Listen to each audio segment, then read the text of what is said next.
Olá, Jé. Tudo bem? Olá, boa noite, Fran. Tudo bem? Boa noite, tudo bem com Opa, você? tô vendo o professor Carlão por aí também.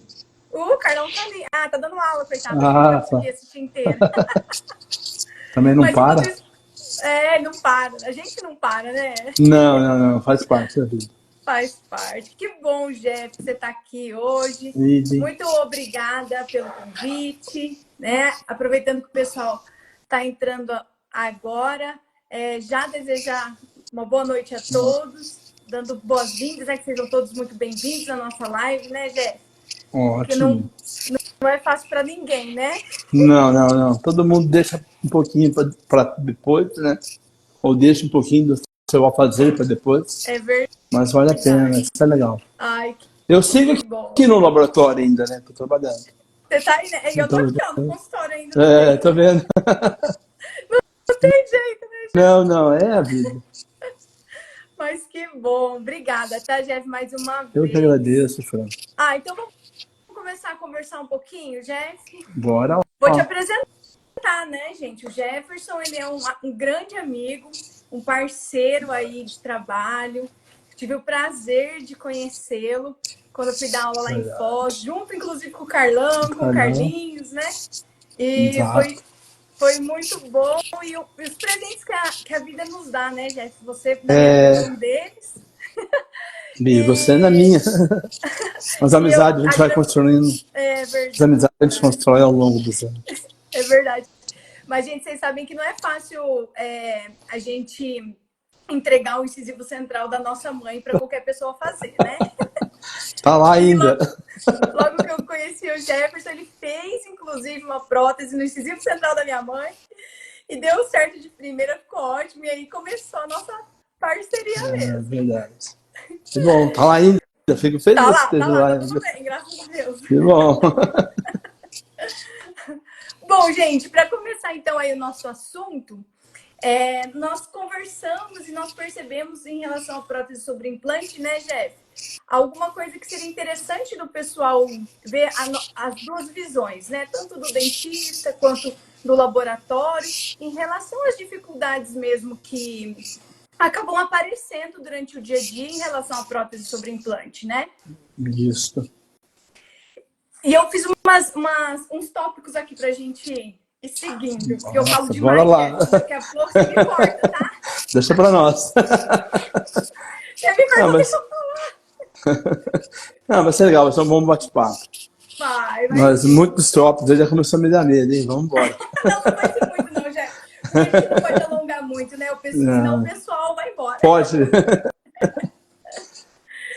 Ô, Jeff, sabe o que eu percebo? Vamos Assim, ó. lá. Pelo menos lá na especialização, quando a gente inicia a disciplina de prótese sobre implante, a gente vê que o que mais causa, assim, dificuldade mesmo, dúvida nos alunos, nos profissionais, né? Muitas vezes a gente também está lá dando aula para profissionais que já têm um tempo aí de estrada, em relação à seleção de componentes protéticos. Você percebe isso também no laboratório? Eles terceirizam muito essa questão aí para vocês escolherem? Como é que você Sim. sente isso daí lá? Fran, o calcanhar de Aquiles do laboratório é a prótese sobre implante. Tá? Né? A gente começa assim, a inúmeras quantidades de marcas que existem no mercado hoje, né? Então, você tem cone Morse, que não é um cone Morse, um tem 11 graus, um tem 16, um tem 11,5, o outro tem 16,5, um tem a parede assim, um tem a parede assada. Então, Verdade. realmente complica, né? E daí o protesista, ele recebe, né, muitas vezes sem informação. Então, ele tem que acabar tentando adivinhar o que está lá na boca para tentar resolver uma prótese. É diferente quando ele mesmo sem implanta e prótese, ou ele tem uma boa parceria com o implantodonticista e troca essas informações, nossa, a vida vem muito mais fácil. Sim. Mas para reabilitação, existe sim, tá? Essa dificuldade. Então é mini pilar, é pilar, aí depois tem micropilar, aí você tem pilar rotacional, que não é rotacional, pode usar para múltiplos, não pode, tá? Então existe também assim vamos falar, uma certa terceirização para o laboratório, que eu não chamo de terceirização. A gente costuma falar assim que é uma troca de experiência. Sim. Né? Eu também gosto de pensar dessa forma. Que um ajuda sempre o outro. Exatamente. O que acontece, né? Eu também falo bastante, senão estamos ferrados. Pode falar. Então, o que acontece assim, no laboratório, a gente tem a possibilidade de trabalhar com muitas marcas. Sim. Né? Porque a gente tem um leque maior de clientes. Clientes que trabalham com várias marcas. Então, a gente adquire uma experiência sobre marcas, tá? Né? Não só assim, a gente não é expert em todas as marcas, mas a gente consegue ter a possibilidade noção, né? Isso, de ver várias marcas e aí a gente consegue interpretar só o que poderia ser e ter pelo menos um norte, entendeu? Sim. Sim, com certeza. E é por isso que eu volto a falar, que a gente acabou de falar, né, Jeff, que é uma troca de experiências. E eu falo que, assim, quando você tem a confiança e amizade já com o laboratório, que tem experiência com prótese sobre implantes, é realmente isso, né, Jeff? Para quem está começando, principalmente, a gente sabe que esse negócio de diferença de conexão, de marca, gera muita dúvida. E realmente, eu falo por mim, assim, quando eu comecei, eu tive, assim, como que eu posso dizer? Para mim foi tipo Deus, que, né, fez eu trabalhar numa clínica que tinha um laboratório dentro. Então, você estava muito perto do laboratório. Então, a gente teve muita ajuda para crescer, né? E para aprender. Porque, realmente, vocês têm contato com muita marca, com muito tipo de componente. Vocês que normalmente têm que quebrar a cabeça para ajudar a gente a resolver os casos mais difíceis. Aqueles que a gente está tentando não mandar tirar o implante, né, Jeff? Exatamente. E a gente está procurando uma solução para não tirar o implante, né? Exato. Assim então, assim, é muito legal. Eu sempre falo, quem tem essa possibilidade de trabalhar bem junto mesmo com o laboratório, tem que trabalhar de parceria. Porque, nossa, a gente aprende demais, né, Jeff? Então, isso é um ponto bem interessante, sabe, Fran? A gente tenta fazer isso aqui na especialização, tanto o professor Carlos Arcanjo quanto o Carlão.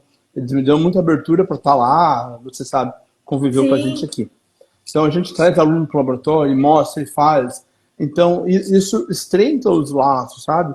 Então, a gente consegue ter um relacionamento bem bom com os profissionais, né, os dentistas, e facilita muito o nosso trabalho, tá? Principalmente na seleção de componentes. Então, aí, vamos lá. Terceiriza. Então, muitas vezes, já hoje, da maneira que nós trabalhamos, eu às vezes até falo, molda a cabeça do implante, vamos pensar fora da boca. Isso. Entendeu? Que é mais fácil, o paciente não reclama, entendeu? Exato. Então eu tenho conseguido ser mais assertivo dessa forma. Sim, e ajudar mais profissional também, né, Jeff? Sim. Querendo ou não, os dois, né? Eles planejam com mais tempo, igual você falou, fora da boca do paciente. Exato. Então, assim, eu acho que é extremamente interessante quando a gente tem um caso para ser discutido, né? Exatamente. Super válido. E ô, Jeff, deixa eu fazer uma pergunta para você. E quando, assim, ó, o pessoal não sabe se vai ser uma parafusada, uma cimentada. Você define muito isso aí também no laboratório? Fran, eu não assumo a responsabilidade. Certo. A gente troca informações. A gente sempre parte do pressuposto que parafusada ela é mais reversível e mais fácil a gente trabalhar. Sim. Tanto para nós quanto na clínica. Também. Então tá. Então hoje assim, da maneira que se trabalha hoje, que é com muita prótese sobre silicone, a gente tenta fazer muito parafusado, tá? Sim. Aí, não, eu não consigo fazer isso de forma parafusada. Aí a gente vai escolher opções, né? Existem opções de fazer munhões parafusado por palatina, tal. Mas lógico, daí a gente tem que avaliar custo, posição, a profundidade da parte gengival, e daí sim definir como que a gente vai poder fazer. A gente tenta sempre buscar a melhor solução estética, porque eu acredito que o paciente busca isso, né? Sim. De forma geral. É a principal queixa dele. Se ele vai ser parafusado ou não, eu acho que o paciente não é muito importante. Mas para nós, sim, entendeu? De forma geral, a gente tenta, vou falar assim, ó, a gente tenta induzir ser parafusado, Sim, tá? De forma geral. Tá? é, Mas mas sempre também há essa troca. Ah, vamos fazer parafusado, fazer cimentado, tá? Mas, do modo geral, o dentista já prefere parafusado, tá? Já tá, acho que já a tá no maioria, né? subconsciente, já tá no subconsciente que parafusado é melhor. Eu sempre tento passar isso daí também para os meus alunos, porque tem alguns profissionais que são apaixonados pelas cimentadas, né, Jeff? E só querem trabalhar com as cimentadas. Mas quando nós estamos trabalhando aí com zircônia, por exemplo, que no caso de uma, né, possível repetição, de uma dificuldade de soltar o intermediário, alguma coisa nesse sentido, é muito mais fácil Muito se você fácil. estivesse trabalhando com uma parafusada. Nós sabemos Exatamente. que remover zircônia não é muito fácil, né? Eu imagino, se para desgastar no laboratório já não é fácil, em boca deve ser quase uma coisa impossível, né? Exatamente. E aí, uma das dificuldades que normalmente nós vemos quando estamos trabalhando com zircônia é realmente isso. Se tiver que trocar, vai ser no dente mais difícil, na posição mais difícil. Sempre é Nunca assim. vai ser no caso fácil, Não, não, né? não, não. Sempre é assim. Sempre é mais É verdade. complicado. É verdade. E também, Jeff, uma coisa que eu percebo também com os meus alunos lá, a dificuldade de definir quando elas vão ser. Por exemplo, nós temos duas próteses sobre implantes, uma do lado da outra, contínuas. Se faz unida, se faz unitário. Isso eu sinto uma dificuldade bem grande também nos profissionais de decidir, né? Fran, essa dificuldade a gente tem tá dentro do laboratório, tá? Então a gente Certo. vai por exclusões. Vamos pensar assim: dois molares, eu faço unitário ou faço separado? Vamos imaginar que eles estão numa posição do implante numa posição ideal, Sim, né? isso. Mas aí eu Perfeito. tenho dois implantes, conimorphos, vamos supor, eu consiga fazer eles unitário.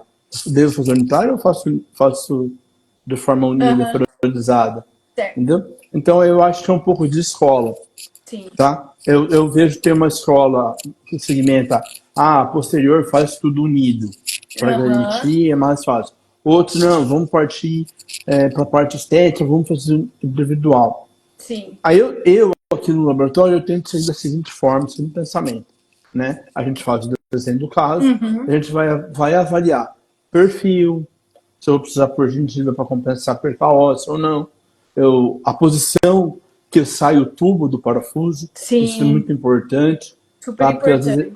às vezes sai numa posição que vai fragilizar muito a peça, então é melhor fazer unido, tá? Uhum. Então, mas aí vamos. Eu usei o exemplo do Cone Morse, mas aí vamos, só para deixar claro, né? Cone Morse unido, só com mini pilar. Né? Não Isso. dá para a gente Nossa, fazer. Jé, você falou uma coisa assim que eu tenho preconizado aqui nas redes Isso aí é sociais das minhas impossível. aulas. Exatamente, porque assim, já teve aluno meu Sim. assim, mas o caso dele era do consultório dele, né? Aham. Mas dele relatar que ele acabou fazendo na época, ele não tinha o conhecimento, né? Um protocolo, menino, sobre direto no implante conimórcio. E aí passaram-se os anos, o paciente quebrou a prótese, precisava trocar, e aí para remover esse protocolo direto nesses conimórcios. Então, assim, Tava tudo soldado. fundamental essa sua observação, porque não é muito difícil de tirar. É. E aí, se você tiver que cortar essa barra na boca do paciente para tentar separar e quebrar o imbricamento mecânico, é muito tenso, gente. É muito tenso. E sem falar assim, vamos falar dos males até talvez o menor que quebrou a prótese, né? Mas a chance de você começar a perder implante, porque você começa a tracionar os implantes de um lado para o outro, né? Então ainda bem não só quebrou a Exatamente. prótese. E durou bastante anos. Eu já vi alguns casos que acaba chegando aqui no laboratório que não dura 6 meses, tá? Quebra, Nossa, perde porque implante, também tudo. vai do planejamento, né, Jeff? Também, Às vezes o também. planejamento cirúrgico lá atrás não foi bem Já não foi feito, legal, né? exato. A prótese não tem como, às vezes, nem o laboratório melhorar porque trabalha com espaço limitado, muitas Limitado. vezes. E eu Isso. posso até te falar assim, que o principal problema que eu vejo nos protocolos é o planejamento errado e falta de espaço protético. E aí não tem como, né, Jeff? Quebra mesmo. Então, Fernando, aí vamos pensar assim, né? Eu acho que falta um pouco do planejamento reverso, né? Exato, Então, ó, exato. vamos fazer a montagem primeiro, vamos fazer o planejamento cirúrgico primeiro. Ah, vamos ter que tirar osso, vamos ter que baixar aqui, baixar ali e tal. Aí faremos o implante. Qual seria melhor? Muitas vezes, de repente, no protocolo, usar um hexágono externo, entendeu? De repente Proteticamente resolve. falando, é uma boa opção, Sim. né? Não digo parte cirúrgica porque eu não entendo nada. Mas, proteticamente falando, às Vai vezes bem, vai melhor do que um cone morse em alguns casos, né? entendeu? Porque eu penso assim, não tem como utilizar um intermediário, Cone Morse não tem como usar o intermediário, já errou, então era melhor que tivesse errado com o hexágono, Usar um externo, né? exatamente. Exato. Exato. E ainda que o hexágono externo, a gente sabe, né? Ele foi desenvolvido para reabilitar desdentados totais. Total, exatamente. Depois ele começou a ser utilizado para reabilitar Adaptamos. unitários, parciais, né? Adaptamos. Exatamente, É. adaptamos. E, bom, também depois disso que Ah, começaram sim. a ver também, né, os probleminhas nos unitários, nos parciais. Mas, de qualquer forma, é bem isso que você falou. Lembrem sempre disso, pessoal. Vocês estão aí assistindo, né? Mini pilar em cone morse quando forem fazer próteses unidas, por favor. É bom para você, para o paciente, para o laboratório. Aqui no laboratório a gente tem um ditado, a gente fala assim, o que é óbvio tem que ser dito, senão deixa de ser óbvio, né? Exato. Então, é óbvio que temos por mini pilar em cone morse. Mas vale a pena ressaltar para ficar mais claro. Para ficar mais fácil e mais claro, ninguém esquecer, né, Jeff? Exatamente. Uhum. Então, Jeff, mas aproveitando do mini pilar, né? Uma outra coisa que eu vejo que eles têm dificuldade é seleção do transmucoso dependendo do intermediário, né? Exatamente. Aí, na questão de intermediários, a gente tem que avaliar alguns pontos, tá? Por exemplo, se eu vou fazer uma prótese múltipla, eu vou trabalhar com mini pilar. Então, eu sei que a altura do meu mini pilar, se não me falha a memória, é 0,5 milímetros, né? Certo? Então, de cabeça do parafuso à base. Então, eu já sei que eu tenho que projetar meu trabalho deixando essa distância protética, senão não tem como trabalhar. Daí, em cima desse mini pilar, se tiver uma prótese múltipla, tem que confeccionar uma estrutura e depois a parte estética, diferente de um protocolo, se uma FIC ou qualquer outra coisa. Mas eu tenho que ter a parte estrutural da minha prótese, né? Sim. E ela tem que obedecer a parte mecânica, senão ela vai fraturar. E depois, por cima, uma parte estética. Então, eu tenho que saber essa posição.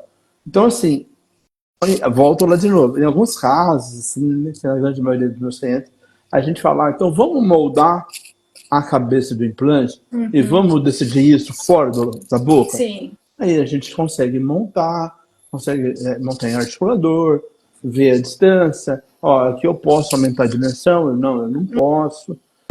Então eu não vou poder usar esse mini pilar. Vamos trabalhar então com a seta um pouco mais baixa. Se é um cone morse e ele está bem inserido no osso, respeitando a parte óssea ali.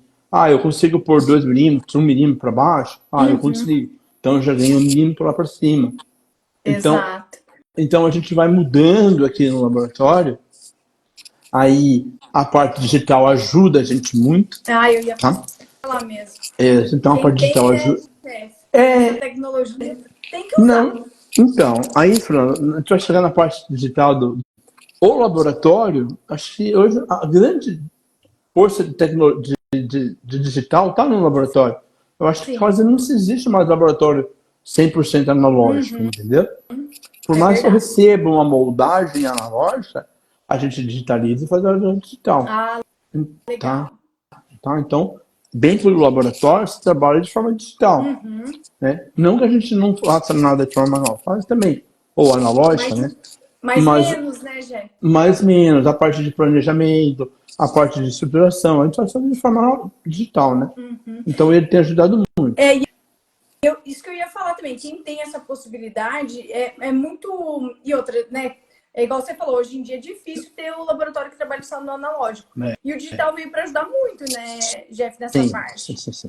Tá com dúvida, vai fazer o escaneamento certinho, tanto se, né, se o laboratório vai fazer escaneamento do modelo, ou se você vai ter a possibilidade de fazer o escaneamento intraoral, para discutir o caso também. Sim. Né, Jeff? Assim, a visibilidade que nós temos dos casos é fantástico.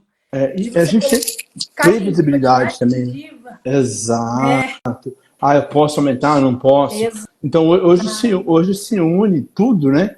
Radiologia, laboratório, clínica, tudo no digital. Então, você consegue lá. Eu consigo baixar? Não consigo.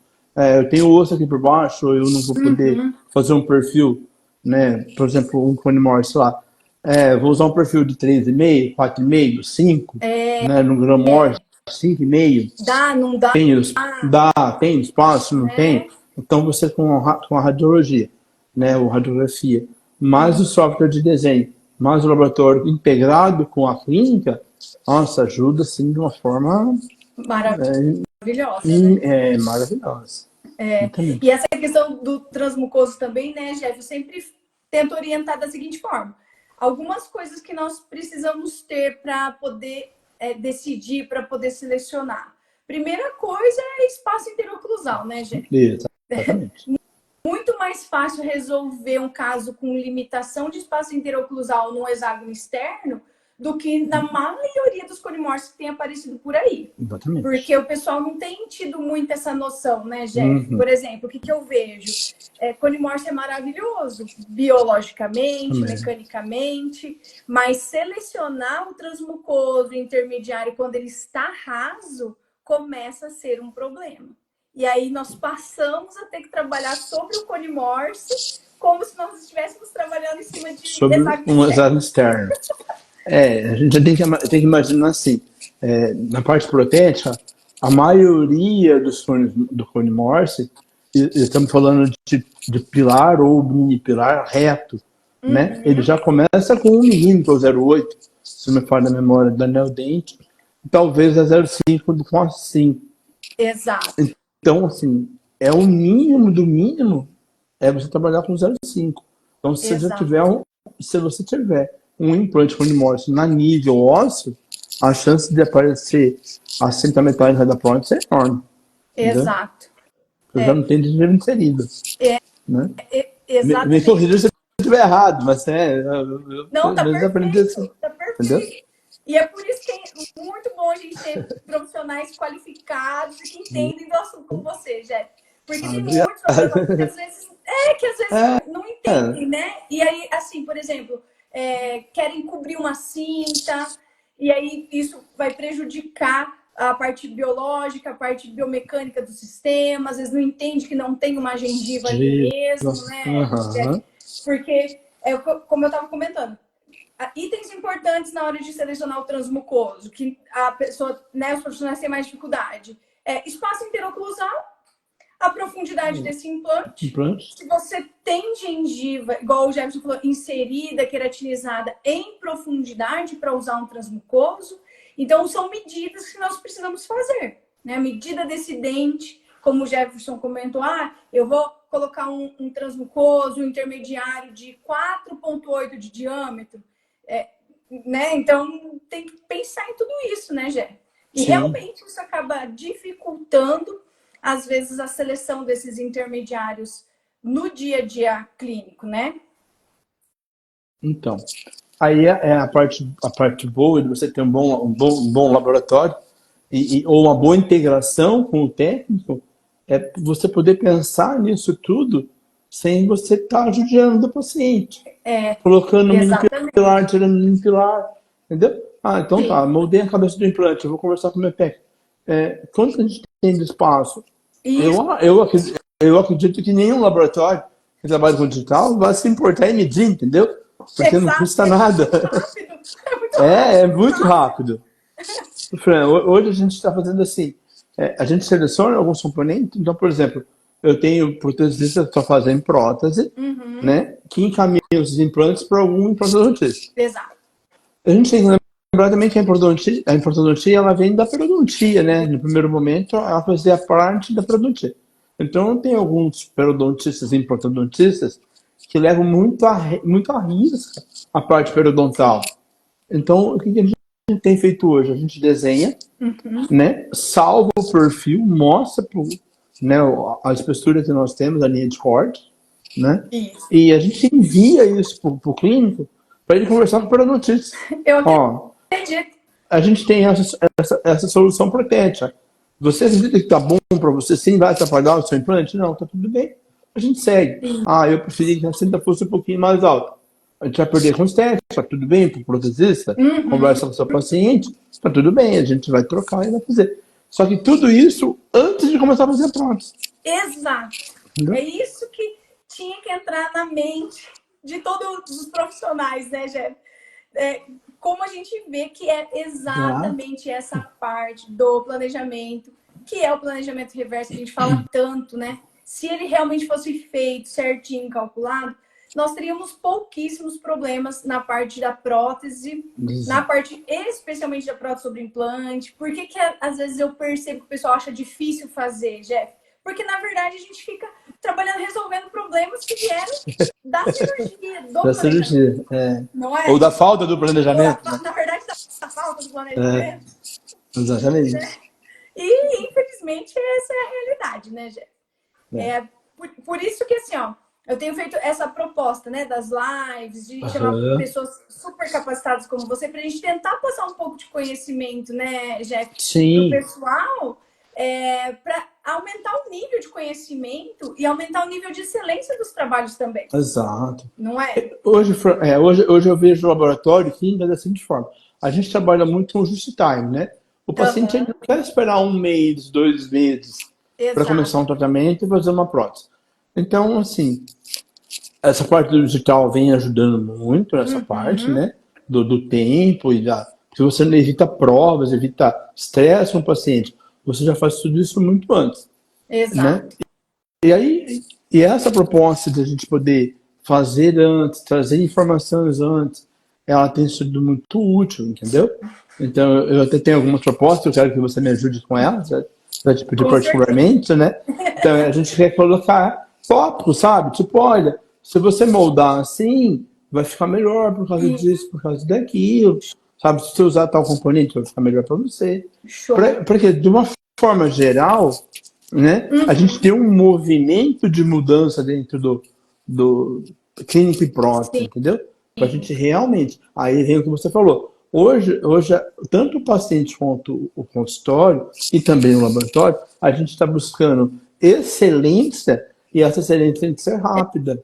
Entendeu? Exatamente. Vamos falar assim, eu não posso ter uma excelência e ter um paciente que eu vou casar com ele por 2 anos para entregar um trabalho. Exatamente. Já não cabe mais esse mercado. Então, quanto mais conhecimento a gente tiver, isso a gente vai conseguir desenvolver de uma forma melhor, né, Gé? Também. Relacionamentos, né? Então você consegue fazer isso de uma forma mais assertiva e mais rápida. Cada vez melhor. Com certeza. Cada vez melhor. E, Jeff, me fala uma coisa. O pessoal tem usado muita UCLA aí? Então, eu vou falar assim, o meu laboratório, a gente não faz a utilização de UCLAs, né? Porque a gente não trabalha com metal mais hoje, né? Quase zero. E né? era uma das perguntas que eu tinha para te fazer, inclusive. Então vamos emendar as duas perguntas. Não tem problema. Não tem ordem, Jeff, tô livre hoje. Não, então beleza. Então assim, a gente optou por um tipo de prótese um pouco diferente. Então a gente trabalha hoje com um laboratório, a gente chama hoje de laboratório de alta performance. Legal. Então a gente trabalha 100% digital, tá? Então a gente tenta fazer poucas coisas de forma manual. Pode uma satisfação de sedã, algumas coisas são feitas de forma manual. A gente tenta primeiro recolher todas as informações antes da gente começar a fazer um trabalho. Legal. Então foto, escaneamento, se é moldagem, se já foi feito no provisório, se não foi. E a gente, quando reúne essas informações, que a gente começa a desenvolver o trabalho, aí a gente vai optar. Então, quando a gente fala assim, o que a gente usa muito hoje é o link, né, de interface, ou o link de titânio. Aí começa aquele monte de nome para a mesma coisa, né? Que é uma coisa, voltando lá na primeira pergunta, que confunde muito, entendeu? Você tem lá o mesmo produto com 5 nomes diferentes. Um é Exato. T-Base, um é base de titânio, outro tem interface. Eu já nem sei mais a quantidade de nome que tem. É a mesma coisa para tudo, né? Então, Exato. aí a gente opta sempre, como a gente já falou lá, tenta fazer de forma parafusada, usando o link ou interface de titânio e uma prótese de zircônio sobre ela. Certo. Tá? Então, assim, um prótese sobre implante, De Jeff. prótese sobre implante, sim. Legal. Aí, claro, Fran, vamos pensar assim, ó, vamos pensar um pouco fora da casa. Isso já aconteceu esses dias. Tem um lateral superior, né, vai o 12, e eu tô com o implante lá no palco, entendeu? Sim. Eu Fala não consigo, eu não consigo fazer isso em zircônia. Vai quebrar. Exato. Porque a zircônia é uma das características dela, que é ser muito friável. Exato. Então, ela vai quebrar. Então, eu não tenho essa possibilidade. Aí, eu sou obrigado a fazer de metal. Aí, vamos lá. Metal fundido, tá? Apesar de ser largamente usado, ele não tem uma boa adaptação direta no implante.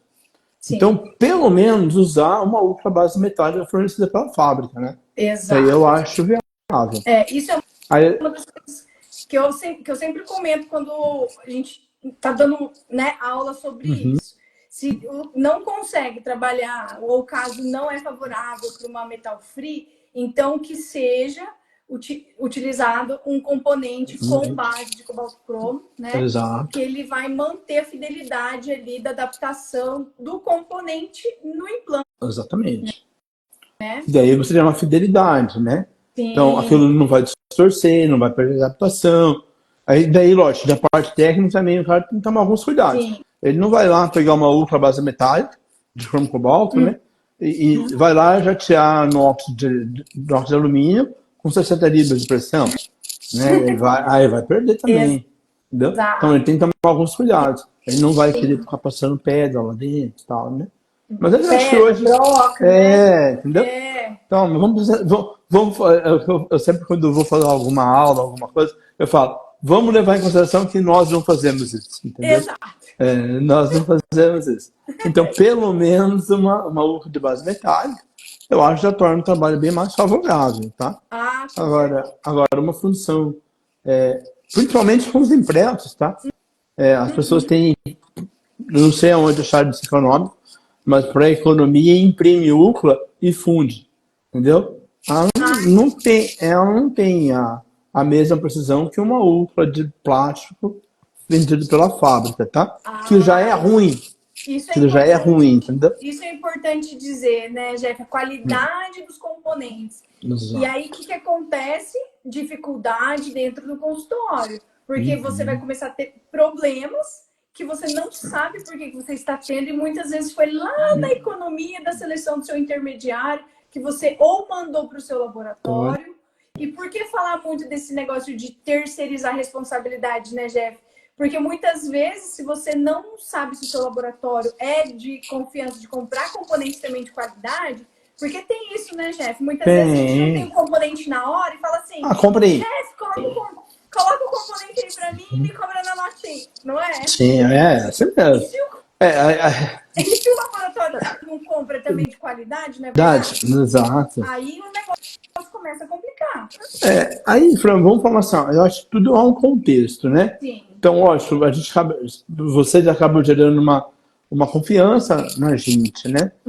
Então, sabe, você leva por consideração que eu vá pedir um componente pelo menos bom, né? Ou que não seja um neodente ou um sim, mas seja algo muito próximo, né? Então, tem 1 milhão de empresas que só vendem componentes aí. EFF, Singular, RP, então tem vários componentes muito bons. Sim. É diferente você ter lá, e eu conheço várias fábricas, né? Nós já tivemos dental, que vendem, como a gente chama de torno burro, né? Que fica lá fazendo parafuso de aço inox o dia inteiro. Entendeu? Exato. É igual você falou, você sabe que imprimir cera para depois fundir também não é plástico, né? Também não é legal. Não é legal. Não tem a mesma precisão. Então. Perde. Depende muito. Certeza. A impressão é boa? Lógico que a impressão é boa. Só que ela depende de vários fatores. Então, um dos fatores, a inclinação da úlcera na hora da inserção, entendeu? Aí, ó. Então, por exemplo, eu tenho lá uma úlcera que tem aquele stop do parafuso lá em cima, aquilo é muito fino, entendeu? Então, dependendo da forma que eu inclinei, ele vai ou não sair. Então, às vezes o cara acaba não vendo e vai fundir igual, e daí lá, acho que deu, ele vai limpar e tudo certo. Aí você dá o torque, uma semana depois a prótese volta solta. Porque ela não deu torque lá em cima do stop. Ele deu torque na parede do implante, do componente. Entendeu? E aí, às vezes, começa a patinar o profissional por não saber disso, Exato. né? Não, e você não vai saber. Não vai. Entendeu? Não vai, Exatamente. você não vai. Exatamente. Daí você fala assim, não sei, tá dando errado. Deixa eu aproveitar aqui e falar pro pessoal, Jeff, que quem quiser mandar pergunta, eu vou ativando de vez em quando aqui os comentários, que podem mandar pergunta também pra gente. E aí nós vamos respondendo, né, Jeff? Deixa eu mandar um abraço pra um cara que entrou, deu um joinha aqui. Jaime, como é que você tá, irmão? Tudo bem? Faz tempo que eu não te vejo, hein? O bom de live é isso, né, Jeff? A gente reencontra as pessoas também. Exatamente. Que bom. Então, pessoal, quem quiser ir mandando pergunta aí, também pode ir mandando, tá? De vez em quando eu vou tirando os comentários aqui só para não ficar no rosto aqui do Jeff. E aí eu vou ativando também daqui a pouco, tá? Mas é exatamente isso, né, Jeff? Que a gente tem falado, a gente acaba tendo dificuldades e problemas que às vezes os profissionais não sabem de onde vem por conta de um detalhe, de um componente, de uma peça, de como ele foi feito, né? Exatamente. E o que tem aparecido mais aí para vocês? Tem aparecido muito HE ainda ou mais Polymorphs? Fran, hoje, tá? Hoje a grande maioria é Polymorphs. Polymorphs, né? Lógico que cai os externos ainda, tal, mas já são de trabalho, já são, vamos falar assim, são, não é repetições, mas retratamentos, né? Então, retratamento. Então, a pessoa tinha já um exame externo, então não vai, tá favorável, tá tudo certo. Né? Não vejo também o porquê de tirar e querer pôr um Polymorphs. Sim. Né? Então, é certo o tratamento e tal. Com certeza. Mas aí, da mesma forma, vai trabalhar sobre link ou sobre como filar. Tem profundidade, não tem? Bem, a gente vai estudando. O Polymorphs, ele ficou numa época que ele tinha uma reabsorção óssea um pouco maior, né? E ficava aparecendo a linha de interface componente-implante, né? Que é o que você falou. Então, muita gente fazia muito sobre contorno e tal. Sim. Eu acho que esses implantes já se foram, já perderam.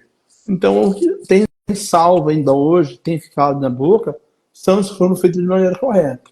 Tá? Sim. Então, eles ainda estão estáveis, a gente consegue retrabalhar, consegue ainda fazer um trabalho bem feitinho. Sim. Mas a grande maioria hoje é Polymorphs. Ai, que bom. Tá? Principalmente unitário. Ai, que bom. Isso é ótimo. Unitário. Ai, que bom. Fico feliz, fico feliz. Você tá aparecendo mais. Eu vou até ser meio exagerado e vou dizer para você que 100% dos unitários são Polymorphs, tá? Nossa, que bom. Eu não me recordo do dia que eu fiz um elemento unitário agora, nesse ano, por exemplo, de um exame externo. A não ser que tenha sido um retratamento, entendeu? Exatamente. Retratamento, mas de tratamento novo, não. Vai acontecer. Que legal, que bom, né? Que o pessoal tá usando uma tecnologia, uma conexão melhor, né, Jeff? Exatamente. Isso é importante. E, Jeff, deixa eu perguntar aqui, ó. Eu coloquei como um tópico os principais problemas nas moldagens de transferência. O que você vê que os profissionais têm dificuldade, Jeff? Conta pra gente. Deixa eu ver quem tá assistindo aqui. Pra mim não falar mal. Não, vamos lá. Na verdade, assim, a moldagem tradicional, né? O analógica, que a gente fala hoje, tem que tomar alguns cuidados. E você exemplifica isso de uma forma bem legal, tá? De forma bem maestral mesmo. Fazer retenções nos transfer, tá? Cuidar para que o material seja envolvido realmente, para que aquele transfer seja envolvido pelo leve do material, cuidar para que não arraste, radiografar, ver se ele está posicionado de forma correta, tá? Então, existem alguns cuidados, mas a maioria dos problemas de moldagem e implante são quando você retira a moldeira da boca e o transfer sai da posição. Exato. Tá? Então ele vai mais para cima, mais para baixo. Aí você vem para o laboratório, né? A gente faz algumas marcações para a gente poder checar depois. E se não percebe que ele se movimentou, tá? Geralmente a gente mexe, olha, tenta dar uma apertadinha, ver se ele vai para frente ou vai para trás. Se há uma movimentação, por menor que seja, a gente avisa. Ó, está movimentando e tal. E aí, quer moldar de novo ou vamos seguir, né? Então, vamos falar, tô brincando de batata quente nesse momento. Ó, a batata quente é sua agora, e aí, sim ou não? Mas, de forma geral, o que a gente faz? Aí, se é um movimento, a gente percebe que não vai ser muito drástico, não vai ter uma movimentação muito grande, né? Não girou, por exemplo, muito, né? A gente segue, tá? Então, por exemplo, aí é algum pequeno ajuste, tem um ajuste de ponto de contato, não vai ter um negócio muito grande. Se a gente percebe que há uma movimentação muito grande, aí infelizmente tem que moldar de novo. Tem que moldar, exato. Não tem o que fazer. Ele não vai. Vamos falar da movimentação cérebro vestibular, cérebro ancisal. Movimentou. Ou ele não vai entrar porque vai ficar socado, ou ele vai ficar muito comprido. Exato. Entendeu? Então ele não tem meio termo. Não vale a pena, né? Não vale o risco. Não vale a pena. Não.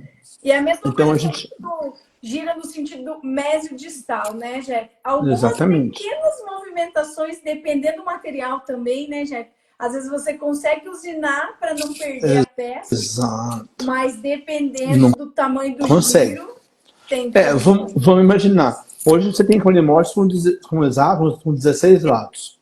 Exato. Então, se você girar um lado, a movimentação é pequena. Só que você tem hexágonos aí, hoje, com 6 lados, normal, né? Então, um lado daqui dá um tempo de volta, né? É bastante. Você faz a vestibular e vira proximal quase, entendeu? Quase. Então, não dá. Exato. Aí, Fran, em alguns casos, você salva. Sim. Tá? Em alguns casos, você salva. Numa grande maioria dos casos, não salva. Sim. Vamos falar do problema de salvar. Tá? Então, vamos falar do problema de salvar. Em alguns momentos, salvar é burrice do laboratório. Porque é mais barato você fazer outro do que você desprender tempo, entendeu? Para você poder entregar um trabalho que não vai ficar bom. Sim. Né? Que você corre o risco de quebrar. Então, vamos lá. Vou salvar. Resolvi salvar. Resolvi usinar. Então, estava girado. Eu cortei para poder pôr na posição. Certo. Aquela parte da palatina, vamos pensar assim, vai ficar sem reforço. Aí vamos pegar lá. Vamos pegar o primeiro molar superior que girou. Ali é bem onde eu tenho a chave de oclusão. Sim. Entendeu? Então eu vou ter um lugar sem reforço, com bastante cerâmica, que ainda é a chave de oclusão. Vai quebrar cedo ou tarde. Exato. Se for zircônia. Exatamente. Se for zircônia, a chance de quebrar é muito maior. Exato. Entendeu? Porque a zircônia. Então, é 2 trabalhos.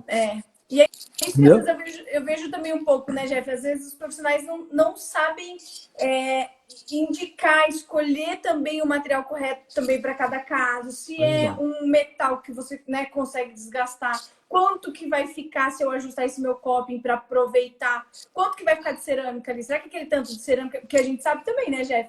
Que cerâmica em excesso também é friável, é ruim. Ela tem a quantidade correta para ter a resistência. Tem, a gente não pode abusar do material. Não. A gente tem que usar da forma correta. Seguir uma técnica, né? Existe uma técnica para isso. Exato. Então, a questão do transfer que você falou é a que eu mais vejo acontecer. E aí, o profissional não quer moldar de novo e arrisca enviar para o laboratório com ele meio soltinho, meio balançando. Né, Jeff? E volta. Outra coisa que eu vejo muito é errar na hora de inserir o silicone. Muitos profissionais acabam inserindo como se fosse um alginato, na mesma movimentação do alginato, que a gente insere primeiro atrás, depois na frente, né? Na frente. O silicone não pode ser feito dessa forma, ele tem que ser feito uma inserção um aprofundamento de forma paralela para que ele não arraste, para que ele não deforme, né, Jé? Exatamente. E aí acontece o quê? Menos ajuste na sua prótese final. Então, quanto mais fiel tiver essa inserção, essa cópia, né, Jeff? Menos ajuste você vai ter lá Menos na ajuste. descrição do caso. Exatamente. Não é? Alguns profissionais cuidados. às vezes mandam, né, Jeff, toda arrastada, e o atleta reclama do tanto de ajuste que deu a De ajuda a fazer, exatamente. E isso também vamos falar assim, vou falar um defeito, mas, por exemplo, ficou pro laboratório, né, essa missão. Então, eu acho que o laboratório, ele tem que falar assim, ó, ele tem que ter essa liberdade de falar, ó, não ficou legal, vamos, ó, aqui ficou assim, aqui ficou assado. Vai te dar ajuste, você prefere que eu faça assim mesmo? Sim. Não, tudo bem, vamos fazer assim mesmo. Então, você vai estar ciente que vai te dar bastante ajuste. Exato. Entendeu? Então, ele tem que ter essa liberdade de falar. Né? Eu falo, se ele não puder ter essa liberdade de falar, não serve. Aquele dentista não serve para estar na grade de cliente dele, entendeu? Infelizmente, é verdade. Né? É bem isso. E também isso pode acontecer, né, Jeff, até no digital. Todos. Porque O digital, ele traz uma facilidade. Isso. Que é imediato. Então, se você tem uma boa afinidade no laboratório, você termina um escaneamento, antes de você liberar o paciente, a gente vai olhar o escaneamento. Exato. Ó, tá legal, né? A gente fala triangulação de malhas, né? Ó, as triangulações de malhas estão todas ok, estão todas sobrepostas certinho, pode liberar. Exato. Né? Mas aí tem um problema. Tá? A gente já está conseguindo avaliar aqui no laboratório a triangulação de malhas. Isso que eu te Jeff. A inserção do poste de moldagem lá, o Scan Marker, Scan Buddy, sei lá como é que eu vou botar o nome agora, mas aquela inserção lá, você tem que ter os mesmos cuidados do analógico. Exato. Entendeu? Então, você... né, que ainda não usa o digital. Do mesmo jeito que nós temos os transferentes analógicos, que vão posicionar os implantes para o laboratório, nós temos os transferentes digitais, que mudam de nome, mas não passam de transferentes. Exatamente. Que é o que o Jeff falou, é o Scambari. Então, assim, ele também precisa estar bem posicionado, você tem que ter certeza que ele não está fora da posição correta para fazer o escaneamento. Porque senão ele também vai na posição errada. Não é, Jeff? Exatamente. O que acontece? Se você não posicionar ele, o que acontece muito lá, vamos lá, você tem lá de novo os polimorphs, né? Que é mais subjetival, né? Você tem ele com 16 lados. Se você posicionar ele errado, ele não encaixar 100% lá embaixo, o dente vai para fora de posição, assim como no analógico. Exato. Tá? Então, do digital para o analógico, ele te facilita bastante. Mas o básico continua tendo que ser bem feito. Entendeu? É bem isso. Então, ele não dá para mudar. Ele não substitui, né, Jeff, o detalhe, o cuidado. Não. Exato. Ele te facilita, né, para você ter uma impressão mais fácil ou mais rápida, otimizada, exatamente. Dá o conforto agora ele mais confortável. Agora o básico bem feito continua tendo necessário. Senão ele vai te dar problema da mesma forma que o analógico. Né? E isso que você estava falando das malhas, era até uma coisa que eu queria te perguntar. E eu acredito que tem muitas pessoas que ainda não sabem disso. E às vezes vão para o digital, começam a ter problemas também e não sabem por quê, né, Jeff? Que existe uma... Eu assisti, inclusive, nesse congresso, Jeff, uma aula maravilhosa do Kina.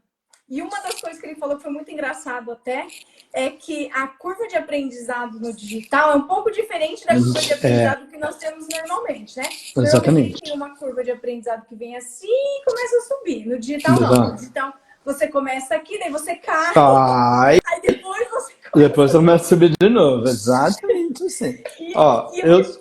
Que é essa questão das malhas também, né, Jeff? Quem está começando a fazer os escaneamentos, às vezes passa muito scanner em volta da mesma região. Se o laboratório não tem experiência, vai passar batido e vai ter problema.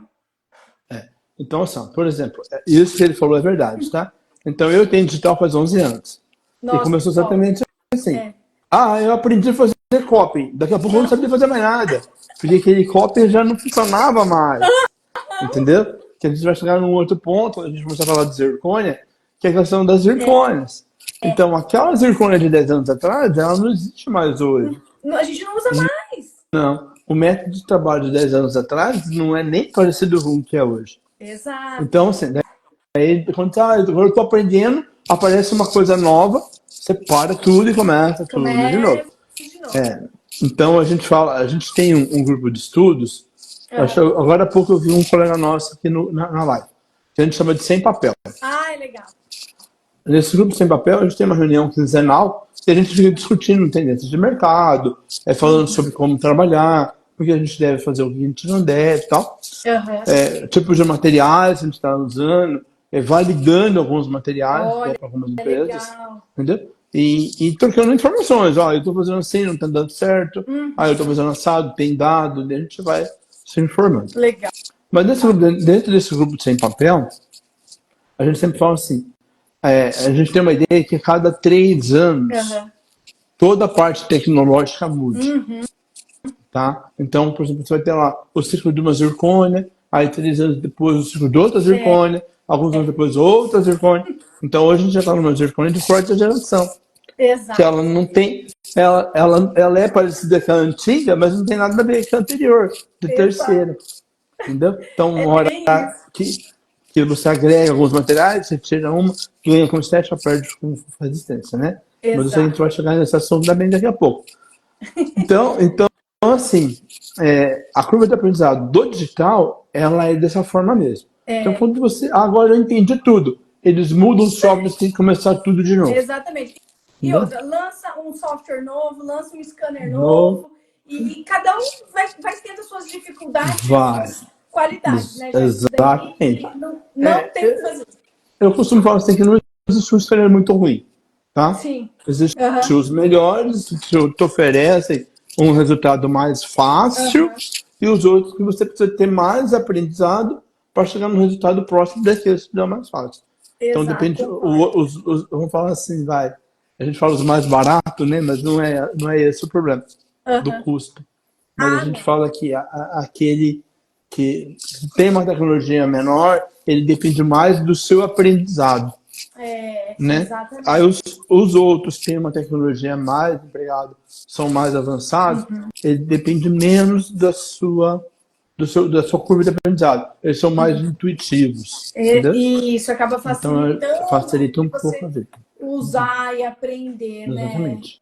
Mas e aí, já você tem pedido muita repetição de escaneamento? Como é que tá o pessoal aí? Não, a gente tem cuidado bastante, tá? Nessa parte aí de triangulação.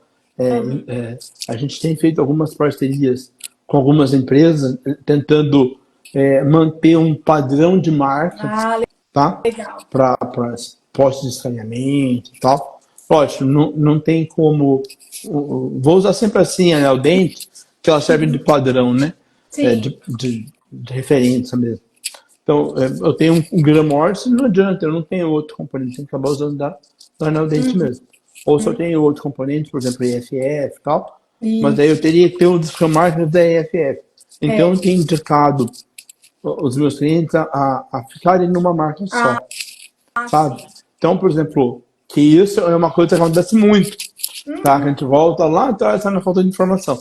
Então, o cara tem um implante, sei lá, Gramorce, ele usou, e um implante ele usou o Scamarca do anel dente. Aí no outro ele usou da EFF. Sim. Não vai dar certo no laboratório, vai dar errado. Sim. Entendeu? Até por conta da biblioteca, né, gente? Exatamente. Então, por exemplo, o software para fazer o modelo, ele precisa indicar, ó, esse implante é da Neodente. Ele vai fazer a lojinha do análogo pro implante da Neodente. Se eu falar que é Neodente, se o cara me mandar um análogo da EFF, não vai dar certo. Exato. Entendeu? Então, não vai dar certo. É aquilo que a gente falou, o conhecimento dos detalhes, né, Exatamente. gente? Vai entrar nessa curva de aprendizado. Vai bater a cabeça no começo, mas depois vai... Exato. Né? Então, quando eu tenho um cliente, ele fala assim, eu vou comprar um... Eu sou muito favorável ao saneamento, tá? Eu sou apaixonado pela tecnologia. Eu até falo que o laboratório de pronto-odontologia demoraram muito para entrar nessa parte de fresagem, entendeu? Sim. Vamos falar, é novo, isso é novo para nós, né? Sim. É muito novo. peças de carro são fresadas há muito mais tempo do que um dente, né? Então, assim, quando o cara vai comprar um scanner, daí eu falo, ó, tudo bem, você comprou esse scanner, legal, vamos aprender a trabalhar com ele, mas ó, vamos seguir uma linha, vamos falar assim, ó, vamos trabalhar com qual implante você usa, eu uso tal. Então vamos tentar trabalhar só com essa marca, entendeu? Legal. Aí a gente consegue minimizar os erros, entendeu? Porque mas você sabe que isso eu tenho de filosofia aqui também, Jeff, no consultório. É muito mais fácil, às vezes, você ficar numa linha só, até pela quantidade de componentes que você acaba tendo no consultório. Né? Agora você imagina no laboratório. Então, olha como que o implante ele é o calcanhar daquilo do laboratório. Então, nós já falamos aqui em pelo menos 6 marcas. Sim, é verdade. Entendeu? Então, agora você imagina assim, eu tenho que ter Scambari, análogo, link, né, o T-Base, de cada marca e de cada modelo de implante. Então, você acaba tendo uma gaveta lá com 400, 500 componentes. É loucura, é impossível. E o que no consultório a gente consegue evitar, né, Jeff? Você consegue minimizar o seu estoque, seu investimento, componente parado quando você trabalha com uma marca só. Porque os seus componentes giram rápido. Os pacientes para aqueles componentes. Então, eu não tenho um estoque, por exemplo, muito grande aqui no consultório, justamente por isso. Porque ele roda nos pacientes. Então, fica muito bom, né? De comprar. E daí, quando você canaliza tudo isso para uma empresa só, é como você falou, fica bom de comprar. Porque aquela empresa começa a fazer a tua história. Ela tem comprado todo mês, sei lá, vamos chamar um número, 30 componentes desse tipo, né? Sim. Então, ele vai criar uma linha para você, ou um desconto para você comprar 30, entendeu? Ou ele vai te falar, não quer canalizar a compra de 2 meses no mês só?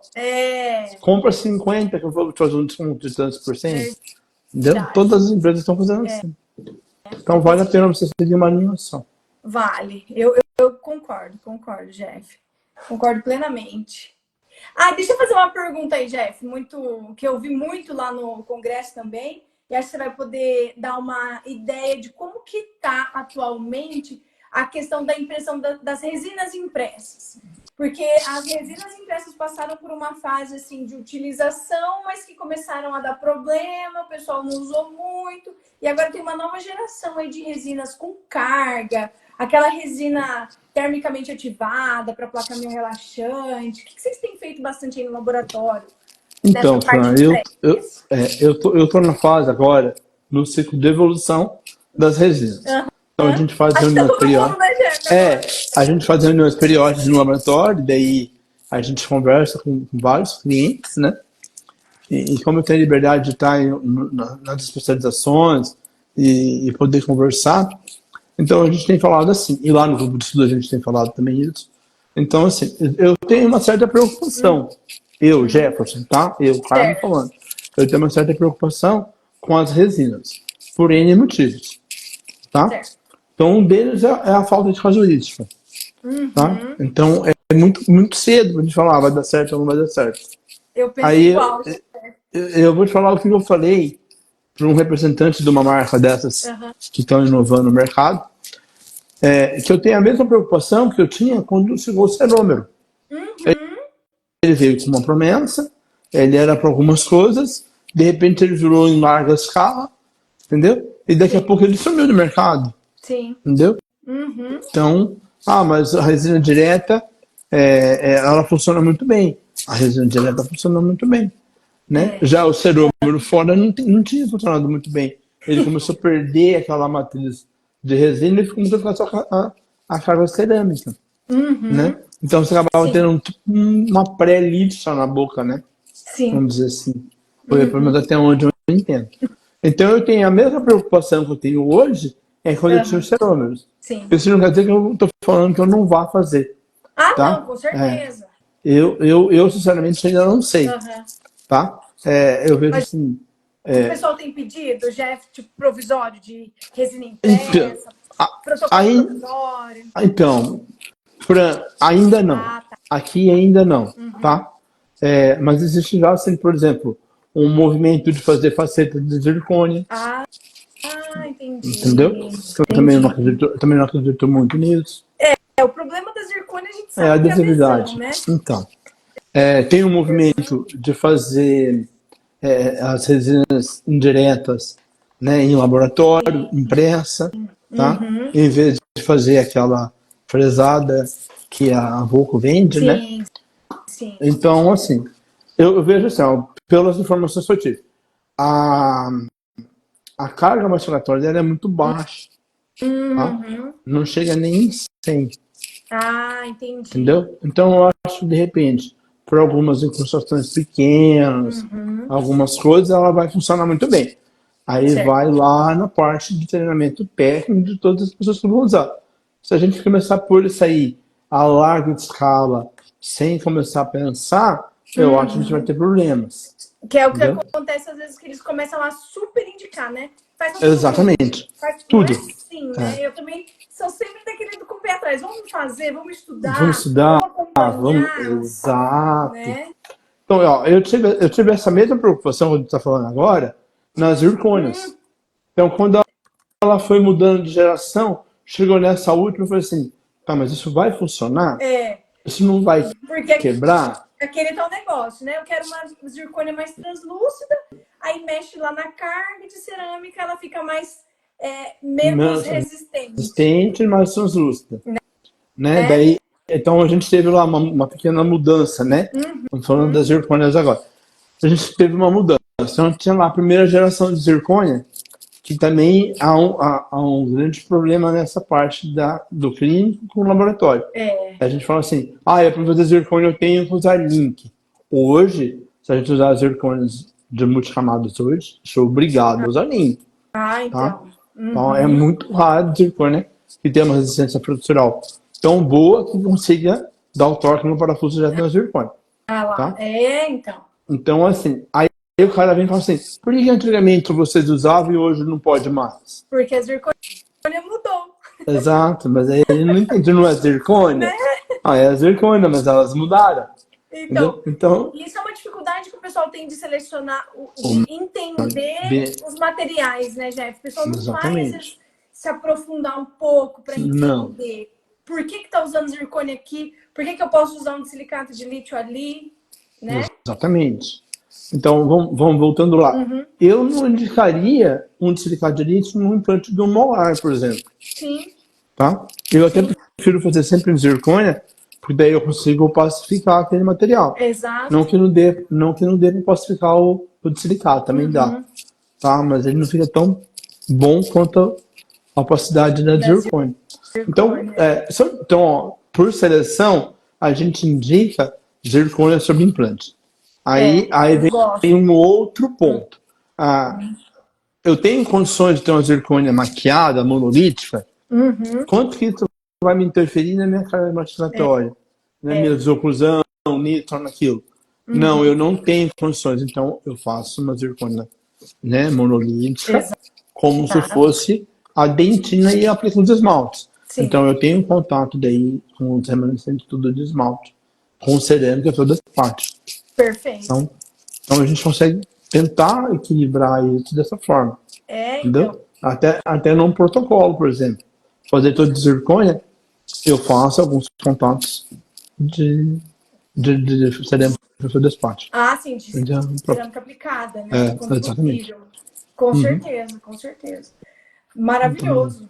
E aí, foi muito boa essa sua explicação sobre as zircônias, porque o pessoal tem dúvida, né, Jeff? Sim. Tem muita dúvida. Sim, é normal, né, Fran? Até a gente tem dúvida. Porque dependendo do caso, né, Jeff? Aquele tanto que você estudar o caso para ver se aquela zircônia vai Exatamente. ou não vai ser. Então, por exemplo, as zircônias que eram, as primeiras zircônias, que elas eram brancas, né, que tinha alta concentração de óxido, tinha uma resistência frutural muito grande. Então, você podia fazer protocolo, podia fazer o que você quisesse, ela não ia quebrar. Entendeu? Ela era muito resistente. Depois veio uma segunda geração. Eu te falei, você explicou isso muito bem na tua live. Obrigada. A segunda geração já veio com um pouco menos daquela quantidade de óxido, né? Mas já veio um pouco mais frágil. Exato. Né? Com uma resistência frutural menor. Mas ela veio mais translúcida, mas ainda ela era um monocromático. Numa terceira geração, a gente veio as multilayers, né? Que daí veio o nome fantasia aí de vários. Até, por exemplo, da marca que eu uso aqui, que é a Pretal, Ah, sim. né? Então ela tinha 2 camadas, dentina e anticisão. E aí você maquiava ela. Ah, Uma legal. maquiagem antes de sintetizar e sintetizava já maquiado. E aí você podia só maquiar ela ficava bonita. Já a quarta geração agora, a gente já está dividido em 2 partes, né? Aham. Que é as 3D e as 4D. Então Ah, você tem uma zirconia 3D com 11 camadas e uma 4D com 16, 17 camadas de nossa. cor, né? Aham. Então você tem um degradê de cor muito bem feito. Então essa zirconia de terceira e quarta geração é a mais empregada hoje em todos os laboratórios. Eu Tá? Se acredito. você faz ela de forma monolítica e maqueia. E ela fica um trabalho maravilhoso. Entendeu? Ai, é Um verdade. trabalho maquiado. Se ela souber maquiar, tiver um conhecimento sobre cor, né? Sim. Sobre posições de cores, né? E, então ele vai conseguir um resultado maravilhoso. É, dá pra ter Tá? Como se fosse. trabalhos lindos, né? Como Lindos se e fosse. duradouros, né, gente? Exato. Isso que é importante. Um risco de fartura menor e tal. Sim. Por outro lado, você tem também, por ser um material um pouco mais duro do que, por exemplo, o de silicato, então essas de quarta geração de multicamadas, você tem na parte inferior uma resistência flexural muito maior e uma dureza maior. Já na parte superior, uma resistência bem baixa, mas essa abrasão baixa. Sim. Então, falando lá mais ou menos de embaixo, 1100 e em cima 600, 700, entendeu? Ah, entendi. Então você consegue ter bons resultados, sem ter muito desgaste antagonista, né? Usando um material só. Que é o que o pessoal comentou lá também, lá no congresso. Assisti uma aula, nossa, maravilhosa de zircônia também, Gé. E uma das coisas que eles falaram em relação ao desgaste do arco antagonista, que é uma preocupação quando a gente usa zircônia, né? Exato. É exatamente essa questão. Desde que ela esteja Polida, né? Não, Extremamente polida, pessoal. Cerâmicas têm que estar polidas. Elas não vão prejudicar de uma forma grande agressiva, a parte do né? Vamos dizer assim. né? Então, o que a gente procura fazer? Terminou um trabalho, fez ajuste de oclusão, aqueles contatos de desoclusão que estão em zircônia, tá? Que daí é ideal ficar em zircônia, senão você vai ter uma delaminação da aplicação de cerâmica. Isso. Então, o que você faz? Você termina de dar o glitter, você vai lá com a borracha e pule, deixa aquela parte vitrificada. Exato. Aí a gente vai num ponto que demorou para o meu cliente me entender. Quando você dá um polimento, ele dá a impressão de estar uma cor diferente. Ah, entendi. Daí ele acha que você não deu glitter naquele lugar. Então hoje já não acontece mais, hoje já entenderam. Então, ó, aqui tá polido, vai ficar melhor. Sim, eu tive mais trabalho para polir aqui. Eu teria menos dessa glitter, entendeu? Eu dei glitter e poli. Então a gente acaba tirando o glitter dali. Claro, zircônia, ela não precisa ter dado glitter. Se ela estiver muito bem polida, ela é melhor do que ter dado glitter. Olha que interessante. Então, essa eu também não sabia, não. Então, por exemplo, se você receber uma zircônia, a parte que vai em contato com a gengiva tiver com uma coloração um pouquinho diferente, cara, agradece, porque o cara só poliu. Entendi. Entendeu? Não briga, só agradece. Tem que ser polida, pessoal. Não pode ser certificada perto da gengiva, porque tem que ser o mais liso, mais polido. E é por isso que ela é tão biocompatível, né? Exatamente. O polimento dela é tão fantástico, então próximo a tecido mole, se for usar zircônia, polida, sem aplicação, sem estratificação, né? Sem maquiagem, sem glitter, sem nada. Ela usa só polido. Então, se você receber do seu técnico uma da zircônia, quando o texto cervical para cima tá linda, para baixo tá meio monocromática, só agradece, não briga. Porque ele teve um trabalho de cuidado de deixar aquele muito bem polido. E ela fica tão bem polida mesmo que nada para ali, entendeu? Exato. E é um negócio engraçado, a gengiva parece que gosta, que gruda nisso. Nossa, entendeu? Muito resultado de avaliação clínica, trabalho, já mostrando isso daí, viu? Isso daí é, nossa, fantástico, fantástico. Eu vou abrir aqui, Jeff, para o pessoal perguntar. Manda ver. Porque senão a gente, né? Senão daqui a pouco a gente vai abrir uma cervejinha. Dá fácil, não. Aqui tá calor. Não, daí não dá pra beber, hoje eu não posso. Pessoal, se tiver alguma pergunta, pergunta, quiser mandar pra gente, nós vamos dar um minutinho aí, para também o pessoal aproveitar, né, Jeff? Quiser tirar alguma dúvida, aproveita, manda uma mensagenzinha aí para nós, que nós vamos respondendo, né, Jeff? Porque também, né, você ligou na Brava, muita gente ficou aqui com a gente, fiquei muito feliz, inclusive. Foi legal, hein? Muito! Deu um público legal, hein? Gostaria. Eu ameacei de morte uns 4, 5 aí. Você não assistiu? Que bom! Mentira. Tem que conectar, tem que participar. Bom, já que ninguém mandou perguntinha, vou deixar em aberto para vocês mandarem para nós, tanto para mim como para o Jeff no direct, né, Jeff? Sim, fica à vontade. Nós né? vamos respondendo também. E agradecer a todos que ficaram com a gente aqui na nossa live hoje. Exato. Pessoal, foi 1h10, a gente nem viu passar, né? Viu só? Passa muito rápido. Muito. Conversa boa passa rápido, né? Conversa boa passa rápido. E, Jack, queria agradecer a você mais uma vez por ter aceito o convite, por ter ficado aqui numa segunda-feira nesse horário com a gente. Tamo junto. Foi muito importante, foi muito bom, muito conhecimento que você trouxe aqui para nós. E que bom, fico feliz. Aprendo muito com você. Então, muito obrigada pela parceria, pela amizade, viu? Eu que agradeço pelo convite, tá? E a oportunidade de estar junto. Precisando de mim, só chamar, você sabe, né? Somos parceiros. Não, você é parceiro. Vamos fazendo. E é legal essa troca de experiência, é bom que faz a classe crescer bem, né? Então, isso é importante. Sim, é muito bom. Obrigada, Jé. Fran, obrigado, galera. Boa noite. Bom descanso, também. pessoal. Obrigada mais uma vez. Tchau. Até a próxima.